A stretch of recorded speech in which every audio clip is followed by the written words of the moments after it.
But listen, it looks like it could pay off. And if it does, but people are noticing what I was going to get to is his work rate, how much he's doing off the ball. Like what we said about Jesus only a few weeks ago. What they're doing and they're working as a collective and as a team.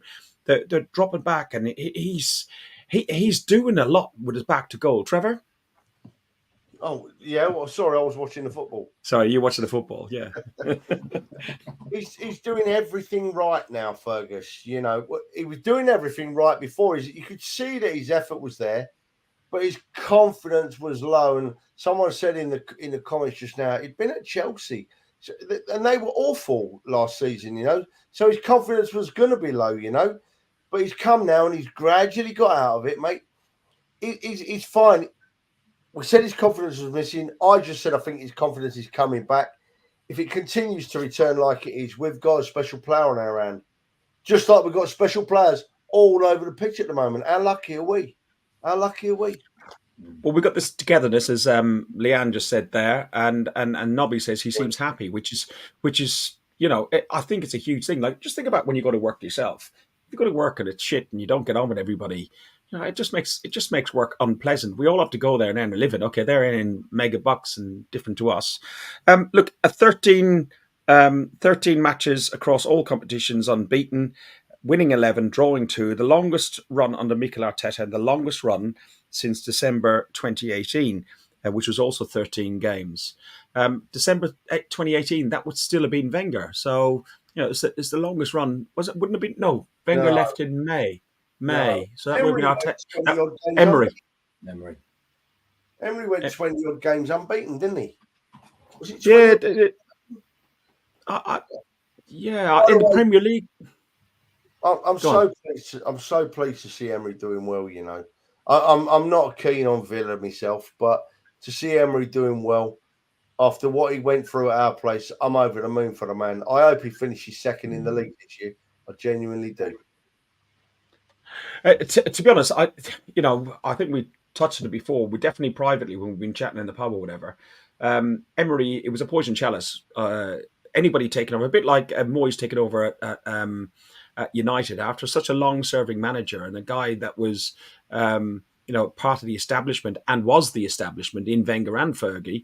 Any manager coming in after them, was not necessarily on a hiding to nothing, but they had one hand tied behind the back straight away. The Emery, then the language side of things, but he had a good track record, especially in European football and the Europa League. Maybe Arsenal was just that one step too far for him in levels of teams. Oh. But Villa, hang on. But Villa are a similar team. So, Villa are a similar sort of team to, say, Sevilla or something like that, aren't they? Where he won so many trophies with. Trev, do you not agree? No, I think that we weren't a team too far for him. I honestly think that if Unai Emery had the support and the backing that Mikel Arteta has had, we'd probably be where we are now. I honestly do. I feel so sorry for the man. He got stick because he couldn't speak English, but then again, he could speak English, but with a heavy Spanish accent. He inherited a team that didn't want to play football. And we all know what happened in the Europa League final. We went all the way to Baku, and it wasn't Emery that let us down in the second half of that game. It wasn't Emery that switched off at half time, was it? So no. Yeah, I'm not going to dwell on him because what has been. But yeah, I have every sympathy with him. Dale, one final comment on this game. Well, not necessarily just on this game, but it was an observation that Trevor made when he sent me a couple of bits through on the game and after watching the couple of games. And Alex said it to me as well, that and a couple of others down the right with White and Odegaard and Saka, we look quite strong. But on the left hand side, where you got Zinchenko, maybe Havertz, Trossard, Rice, whoever in that sort of middle role, and Martinelli up top, we don't seem to be as strong. How can you see, or who could you see coming in, or how do we change the formation to try and strengthen that left side? Because that also is a threat to us, because Zini goes in and leaves us exposed a little as well. Yeah, I think the solution to that is you don't change the formation because it's working. I think what you do is you add personnel. And for me, the solution is what's been staring us in the face all this time. I think if you bring again, we'll throw names out there. For this example, let's say Ivan Toney. You bring in Ivan Toney into the fold. You've then got Jesus who can play either side of that, either on the left or the right. He's been fantastic when he has played there, and he can play through the middle. So I don't think you change the formation. I think you put more competition there. And Jesus is going to want to prove himself if we do get a striker in to carry on playing as he can play. I think the Zinchenko situation sorts itself out with Timber potentially. Now it's early doors to say, right? But we saw just how good he was against Man City in the Community Shield. I think it's kind of hard to judge that without having that fault. Because we've not had, if you'd say he was part of our first 11, have we had our first 11 start all season? No is the answer, because he's missing. I think it's too hard to judge on if we change the formation without having seen the impact he has in the league when he comes back. That being said, I've never known a player come back from an ACL after 5 months. And there's talk about him that they're targeting the Palace game on the 20th of January for his return. That would be unheard of. Absolutely unheard of. An ACL is normally talking 8 to 10 months. So if he is that far ahead of schedule, I'm hoping he's got a high tolerance to kind of recovering from injuries and things like he has done. So, but to cut a long story short, I don't think you change the formation. I think it works. I think you add to the personnel. You don't change the formation. Trev, does that answer your questions? Do you think anything different? No, I think Dale's hitting the nail on the head. It's while we play Zinchenko at left back and he keeps inverting like that, we are going to be slightly less efficient down that side because we've got one less player playing out there, you know. And also the during Timber point is a very valid and important point. When Timber does return, that changes our options massively at the back, you know. And if Zinchenko still plays, then we've got the options to change things and look stronger down the left. So yeah, it is about who you got playing where and personnel. I'm not unhappy with how it's going, but we do look a lot stronger down the right because we've got players that play out on the right. You know, when Zinchenko comes inside, we're a player short on the left. It's that simple, and so we're not going to make as much ground for. Here's a question for you. There's a lot of talk about. I've just seen a comment in the chat now as well about Zinchenko defensively, and has he been suspect at times? Yeah, we can't say he's not. But what's your thoughts on if, let's suppose, Timber comes in, is our first choice, kind of inverted fullback, if you will. Zinchenko on the left. As a midfielder? Yeah. Well, a central midfielder is his preferred role. I mean, on the left side, that front three. It's a bit radical, isn't it? But yeah, why not? Well, he's always up there anyway. Yeah, it is. Yeah, I don't think we need that. I don't think we need that. I agree. I don't think we need it. Yeah. Zinchenko plays a very risky game. Very risky game because if a goal is scored down our right and Zinchenko's still stuck up the field, he's going to get massive amount of stick, isn't he? Because at the end of the day, his position is left side of defence, you know. He plays a risky game. I would think, if thinking off the top of my head, I would say that probably 80-90% of the time it pays off. He moves up in the midfield and he improves our game as a whole. When teams start attacking down our right and putting a lot of pressure on our left-hand side, then he sometimes looks a bit way out. And that is when you need an option on the bench to say, hang on, we need to change this. You know, they've worked this out here. And I'm pretty sure that Arteta knows more about it than I ever will. But Nobby's right. You see, he plays midfield for his country. Well, he does, but his country probably don't have the options we have, Nobby, you know, in fairness. When you look at the versatility of the likes of Timber when he comes back as well, you've got Timber who can play, if I'm correct, anywhere across the back. You've also got Tomiyasu who can play left or right back, who's been incredibly important for us. We've got people who can play multiple positions, which is a massive help for us. It really is. We see Tommy's our option, and he's so unreliable with injuries, but Tommy's another option at the back, isn't he? You know, you whip Zinchenko off and you whip Tommy on, and it changes our defence, you know, unbelievably. Although they are all picking up on it. The last game I saw Tommy play at right back. He spent a lot of his time drifting into the midfield, you know. So it's Arteta's way, isn't it? You know, and it's winning us games, and it's getting us into the last 16s of Champions Leagues, and it's getting us to be top of the football, the Premier League. So I'm with Arteta. I've got one or two things that do me head in about him, but he's our manager, Yeah, I'm actually in the exact same position. There's a couple of issues that I'm not overly happy with, but I trust the process, I trust the manager, I trust the players. Listen, I just want to be able to join this table. That was Lisbon, and I want to join the same table in Porto. Just quickly flicking back to this. Look at this. So give that. Say we go ahead against Porto and we qualify. Oh, no. Who do you see? Okay, who do you see? Let's look at the other ones. Ignore our one. Let's look at Napoli, Barcelona. Who do you see qualifying for? Dale? Oh, I think either or there. I think either or. I don't think that's an easy call to make at the minute. I think any one of them could go through. Yeah. Trev? Well, this is a great question now. Don't talk about us going through, mate. Yeah. No, I didn't want to talk about us. I don't want to jinx any of that. I want to talk about who are we picking. And we picking. You got to pick one: Napoli or Barcelona. Dale, No, pick one. I'd go Napoli. Okay. It's just dawned on me. I've agreed to spend hours with a car in a car with you again, and oh my lord! For me, that one, I want to see Barca win that because I want to see us play Barca. Okay, and then we're looking at PSG, Real Sociedad. PSG. Trev? Real Sociedad. Yeah, I just don't want sorry, on the first one, unfortunately, I think Napoli as well. I'd like Real Sociedad to get through because I don't want PSG and the money winning anything. So my heart's talking rather than my head. If we're looking at Inter Atletico, that's got 2-0 written all over it. But, yeah, go on, Sal. Sorry, son. I'd got to go. I'd have to go into Milan.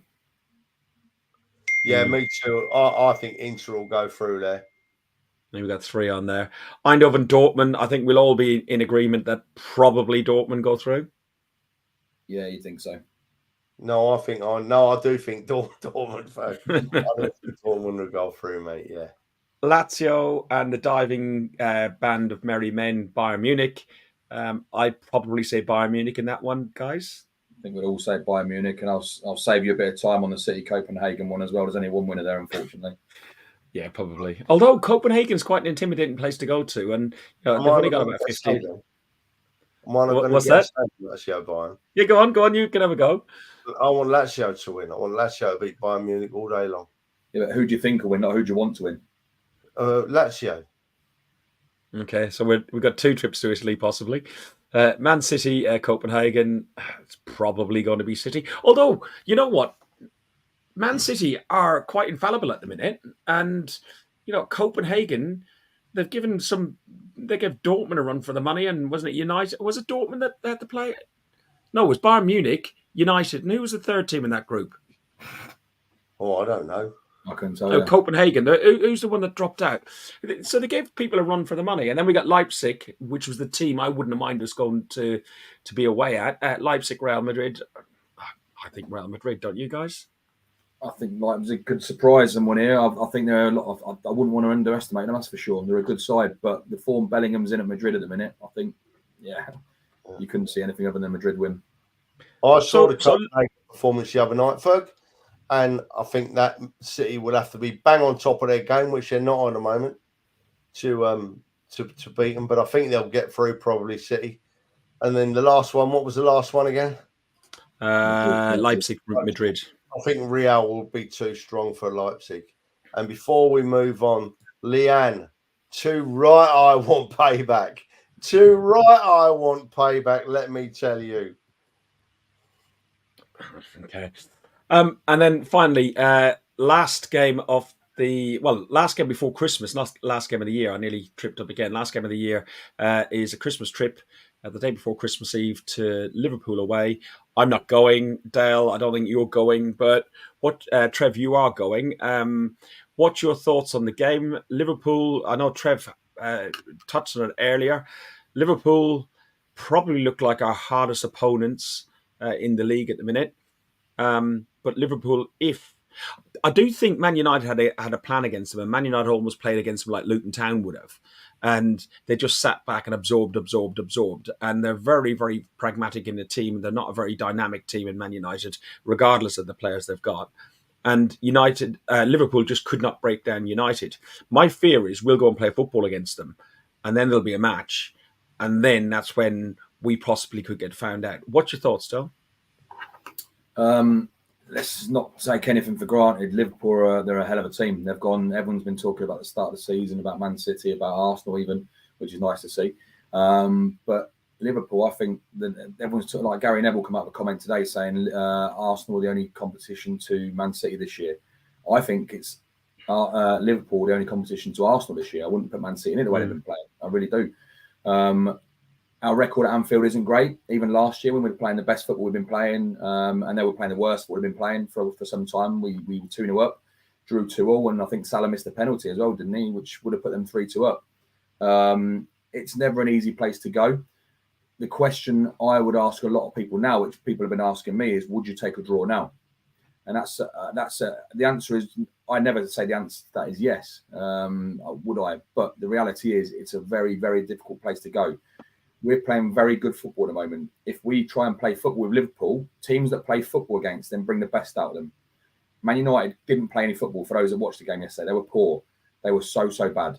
And I think that they kind of nullified Liverpool. Liverpool didn't really know how to deal with a very poor Man United side. I wouldn't want to call the game. I think it's a very, very tough game who either team could win it. Trev? I have a little bit of a different view, you know. I have a little bit of a different view. I think that if we have nothing to fear from Liverpool if we play our best, and we absolutely have nothing to fear from Liverpool if they play like they did against Manchester United. I think that that's a bit unfair on Man United, Dale, saying that they played really poorly. I thought that Man United played the way they had to play to get something out of the game against a better side. I think the Man United refused to press Liverpool. They sat deep all the time and let Liverpool come at them. They refused to give Liverpool space behind them to run into. Say, no, that's what Salah and co like to do. And they got away with it, Man United. They got away with it, and they needed that badly. Now, with our defence against Liverpool, we can afford to play a different way. And we need to go to Liverpool, exactly right in what you said, Dale, and play our game. Because last year, for the first 20 minutes, we played probably the best football I've seen an Arsenal team play in many years. We were absolutely fantastic. And then we got 2-0 up. And my chain of thought is that we got 2-0 up and our lads thought, blimey, we're winning 2-0 at Liverpool, you know. Let's ease off and protect this. And that's the worst thing you can do because after that, Liverpool were at us and we were lucky to come away with a draw, you know. But I don't fear the trip like I used to. I don't worry about the trip like I used to because I know that if we play well, we'll come away with something. If we don't play well, we'll get beaten, you know. It's vitally important, as you said at the very start of the season, that we got the Northwest. We won at Everton. We've beaten Man City at ours. We've beaten United at ours. That we go up in the Northwest and win the majority, or if not all, our games in the Northwest. Because as Lyle says in here, if we want to win the league, we need to win at Anfield. All the best Arsenal sides have got up there. Well, do you know what, Fergus? You know how much I believe in that, what you've just said. You know, excuse me, I'm coughing. But, and mate, you've nailed it there. You play them 4 Northwest teams, you know, the 2 Manchester teams and the 2 Liverpool teams. You know, there's 24 points there. If you can come away from the 8 games with more or half of them points, you know, then you're going to be right up there in the league because that's where the league is won and lost, you know. And you've got the added factor that most referees come from the Northwest as well, so they've got allegiances to clubs up there. Not that we'd ever insinuate that anything's corrupt or wrong with the PGMOL or the Premier League. Mate, can we dwell on that for a minute? Yeah, go on. You know, can we dwell on that for a minute? Because that is, you know, that gets my back up a little bit. Oh, Arsenal under 21s have equalised. In that they say that ref comes from Liverpool, but you know he supports Liverpool, but you know he don't support anyone else. Well, if Liverpool can win the league and they give that ref Manchester City v Arsenal, right? But he supports Liverpool. But the Manchester City Arsenal game will affect Liverpool's league position. How's he going to be thinking while he's reffing? I know that if I was a referee and I support the Arsenal and I'm reffing a game between Liverpool and Everton, but if Liverpool win, they're going to catch Arsenal. What am I going to be thinking in my head? I love my Arsenal. I don't want Liverpool to win this. I'm not casting aspersions because I wouldn't dare do that, or accusations. But I'm just putting a little thought out there. You know what I mean? You'd like to think that professional and they can take their club allegiances away from like the professional job, but it's bloody hard when we know what it's like as football fans and passionate football fans that we are. These people are part of the game, so they understand the game as well. So it's got to be hard to watch that. Del, any final comments on that? Because we're going to go to close after that. Yeah, I think it's a very deep rabbit hole depending on how far you want to go into it. There's a comment Lyle made earlier. Now, I don't like throwing the word corruption around, but going back to the Arteta accusations where he got cleared off recently, there was one of the accusations where they said Desgracia. That was brilliant, by the way. We need to touch on that. But there was one of the punishments said he should have got a harsher punishment because of who he is and the position he holds and the influence he has. Well, exactly this one. I think Lyle's. There is no doubt in my mind at all. There is some bias there in some way, shape, or form. You punish the crime. You do not punish the person. So, if regardless of what the crime is, or it may or may not be, you cannot give somebody a higher punishment because of who they are and the club they're at. It doesn't make any sense. I understand in a court of law when you're talking criminal activity, but we're not talking criminal activity here. We're talking the rules of a game of football. Yeah, for them to come out and say that was, for me, a disgrace. Not Desgracia. That's a disgrace because he should not be treated any differently to anybody else. Let's not forget that where was the investigation into De Zerbi? Didn't he criticise the referees, saying he hates 70% of the referees? Nothing was said about that. We are treated differently. Yeah. We are 100% treated differently. 100%. And I do believe there is an anti-Arsenal agenda out there. Now, Lyle's comment said there's an anti-Arsenal agenda in the media, the PGMOL and the FA. We need to close ranks and get behind our boys and the manager.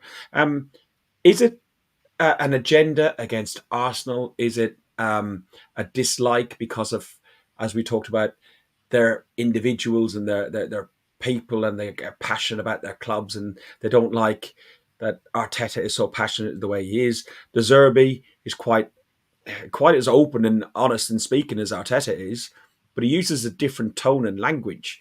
Like, even when he came along and said, I dislike 80%, nobody was going to argue with him. Where, I don't know, Trev, do you think it could be down to the way personalities express themselves?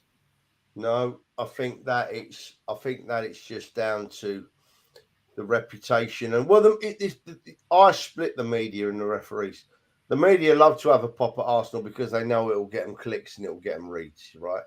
And so they love to have something. If they haven't got something on the Arsenal, they'll often invent something on the Arsenal, you know. Whereas the referees and the officials, that they get Arsenal in their head and they get an opinion. Like, prime example is yesterday when Arteta was booked for waving his hands, right? The referee saw Arteta waving his hands and did not for a second think or look at the bigger picture.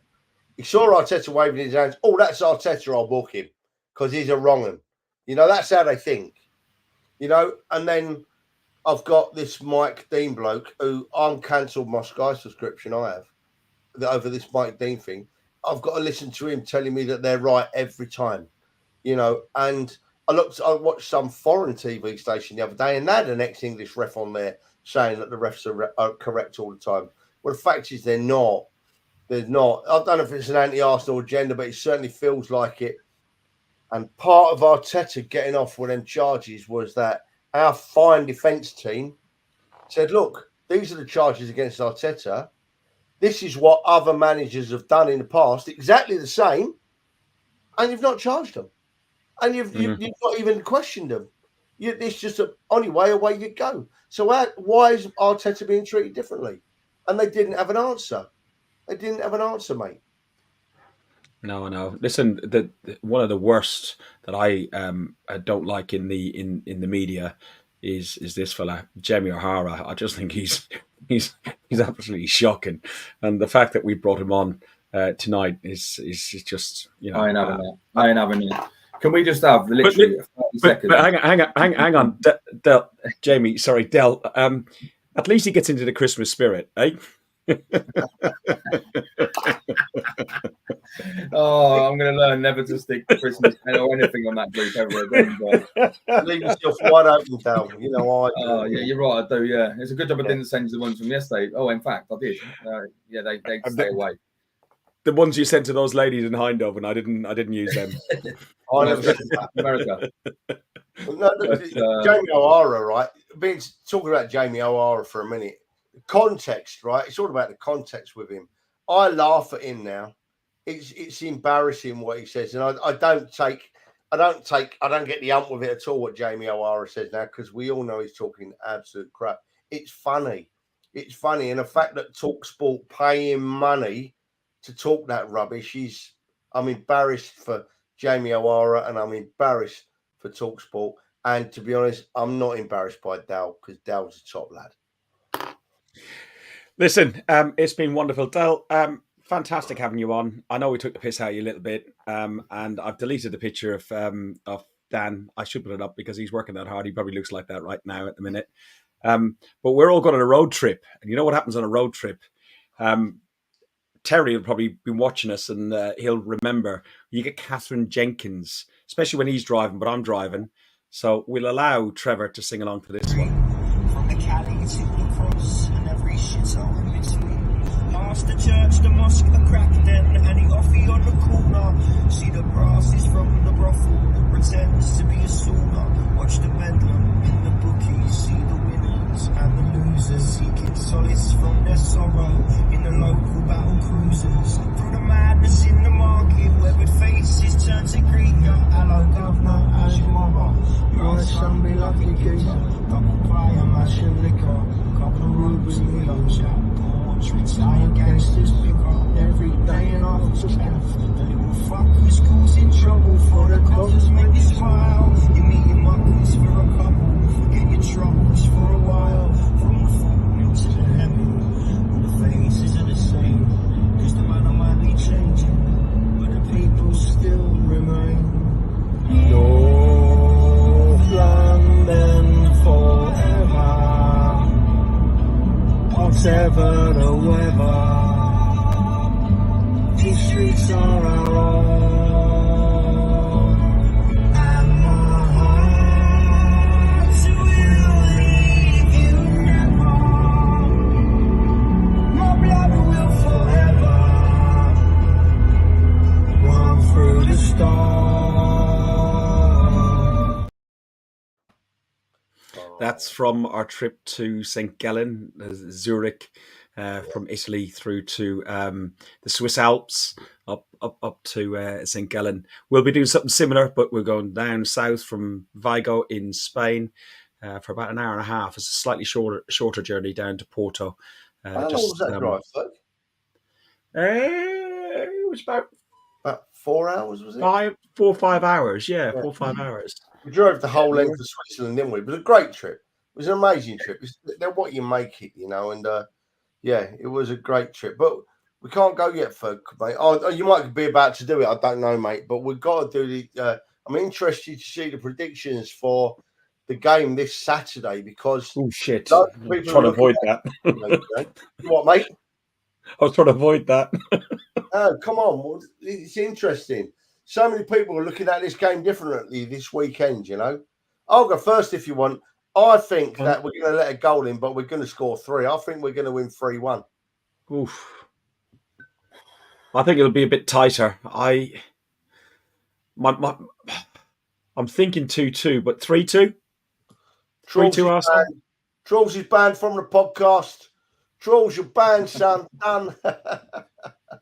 I'd replicate what Ferg said. I said in my head I was saying 2 all along, but I think if we have an on day, they off an off day, then I'll go 3-2.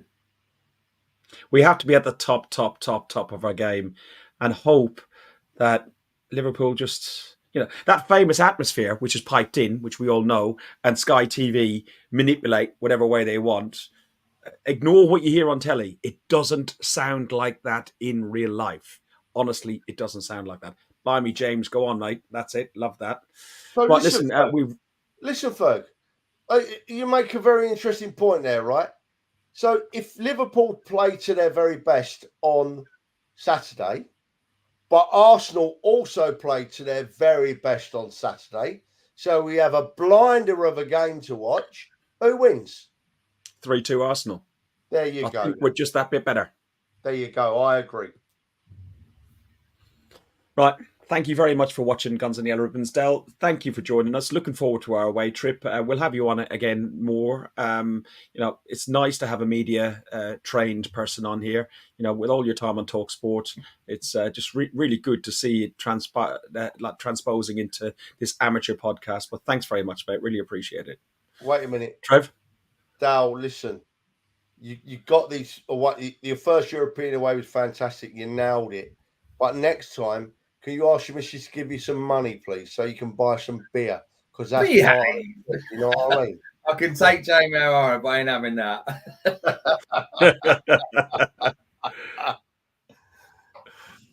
I'll tell you what I didn't do. I'm looking for it on here, actually.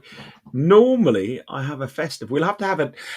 Right, the next one. We are, the 23rd is Saturday. It's Christmas Day on Monday. We will not be doing a podcast on Christmas Day because I'll be cooking for loads of people.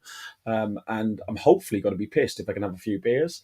I'm thinking probably Tuesday, or Tuesday is difficult. I've got an airport run. So Wednesday, the 27th, all working well for everybody else. We'll confirm it on Twitter and Facebook and everywhere else. But I'm thinking that sort of time, we'll see you all. Do we? We play on the... Yes, we play on the 28th against West Ham. Yeah. But from all of us at Guns and Yellow Ribbons, from Hilsey, from me, from Del, from Alex, and from Dan, and everybody else who's featured on here, including Albert JTV. Merry Christmas to everybody. I hope you have a really happy, healthy, and wonderful Christmas, and get everything you wish for in there, not for there. It's all about in here for me. Up the Arsenal, fuck the Spurs. Yeah. Thanks for listening to Guns and Yellow Ribbons, an Arsenal podcast by Arsenal fans for Arsenal fans. Follow us on Facebook at Guns and Yellow Ribbons or Twitter at Guns and Ribbons. And remember to rate and review us too. Up the Arsenal.